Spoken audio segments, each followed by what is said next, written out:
பட்டு வந்து உட்காந்துட்ருக்கான். நான் இங்கே பிஸ்கெட் காட்டுறேன். பட்டு பிஸ்கெட் சாப்பிடு, பட்டு பிஸ்கெட் சாப்பிடு அப்படின்னு சொன்னாதான் அவன் பிஸ்கெட் சாப்பிடுவான். பாருங்கள், அம்மா சொன்னாதான் நீ சாப்பிட்ணும். இந்த பட்டு பிஸ்கெட்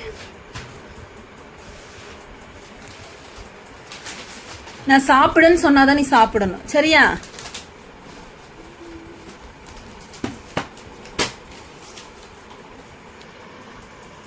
பட்டு நல்ல பிள்ளை ஆயிட்டியா? டேய், நீ நல்ல பிள்ளை ஆயிட்டியாடா?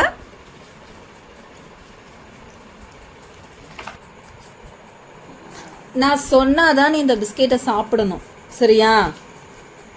நான் சொல்லாம நீ சாப்பிடவே கூடாது, புரியுதா?